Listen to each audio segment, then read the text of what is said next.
Thank you very much for that. That was very good. Dermot, the question's for yourself. You mentioned about flood resilience measures and insurance companies getting more data and more information. In our estimation, there's a lot of people around this table actually carry out flood resilience measures on properties. We are taking products out that the flood industry, that the insurance industry put in after flooding that aren't flood resilient. Now, where's the sense in that? So, well, basically they're putting the house floods through the doors. They put doors on that are no more flood resilient than the ones they take off. So why not spend that bit extra and put flood resilient doors in or whatever? They just put the house back to normal and let the householder flood again, basically. So again, I'll reiterate. And this is another case of the messenger. In this case, I'm not even the messenger, because I suppose if I reiterate, so LexisNexis is a software company. So our job is to provide to the industry data and knowledge that they will find useful. Now, engaging with the substance of your question, of course, they should care about the difference between a measure that delivers value and a measure that doesn't deliver value, or again, the notion of an incomplete set of measures, so protection on the front door, not on the back door, for instance. Or so again, the database that we're working together with BRE on, and by the way, I didn't mention we're also working with AXA and Liverpool City on this one. I think AXA's participation in particular is interesting because they represent something of a proxy for the insurance industry. They're of the view that there's a level of data that if we were to collect it well, is something that certainly they could heed as part of their day-to-day business. And likewise, the intention is to offer it out to the rest of the insurance industry and say, look, if we could tell you what measures are in place, and part of that, I mean, the data set that we're just talking about needs to be sufficient to tell the difference between good measures and bad measures. And very much in the self-interests of the insurers, right? Because notwithstanding, if you say that there are insurers out there who paid to have bad measures taken, well, that's a lose-lose, because on the one hand they paid out good money for that, and on the other hand they're still going to be paying claims in 10 years' time or maybe in 2 years' time. So it doesn't sound like that was the intention at all.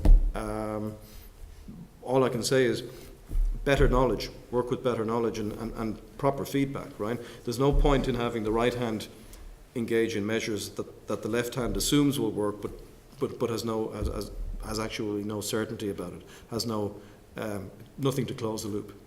Okay, thanks, Dan. Question here? More comments just to respond to that.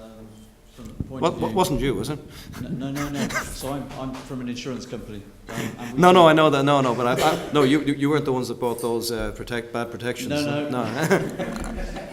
We do use LexisNexis, I'm pleased to say, and we find them extremely useful. But just to answer the question, I mean, certainly to speak for us as a company, we certainly do take that into account in terms of what we're doing when we repair buildings and so forth. To the extent that we've certainly got a reputation in the industry that we're extremely good. To take it to the extreme, we had a claim a few years back at an independent school where a boarding house was actually burnt down in a fire. They were so happy with the way we settled the claim that they actually named the building after ecclesiastical. So there are companies out there that actually don't do the stupid things. Another example of that, of us putting our money where our mouth is, albeit it's not related specifically to flood at this stage, but theft of metal was a major problem for us with churches. And we paid £500,000 out to put roof alarms on 500 churches across the country to stop that happening. So flood is a developing problem, and I would say that we certainly as a company are part of the reason for me being here is so that we can pick up on tips of the trade to actually improve things and take those steps. But certainly yes, putting electric sockets back down at ground floor level when they've been flooded, well, no, we wouldn't do it. We'd put them back up on the wall.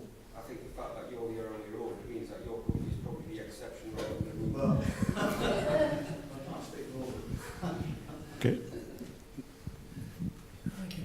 Just a quick question for Elaine. Just thinking of a resilient circular economy, I wonder to what extent concrete kilns could be used for pyrolysis of the remains of the domestic waste stream which are not recyclable. That is actually exactly what happens. So we're talking about cement kilns, presumably, yes. When cement is made, it's burnt at high temperature. That's one of the reasons why it's got a... It's basically there's a lot of, because there's very high temperatures there is a lot of waste that's would normally, there's not really anything else you can do with it, and it's actually very useful that it can be used and burnt at high temperatures and got rid of in that way. So yes, that's one of the contributors to that huge figure of 79%, is that it uses an enormous amount of waste in the manufacture of cement, which is obviously a key ingredient in concrete, yes.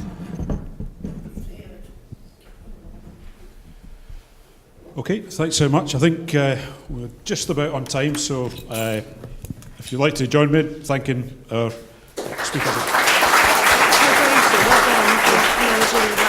done.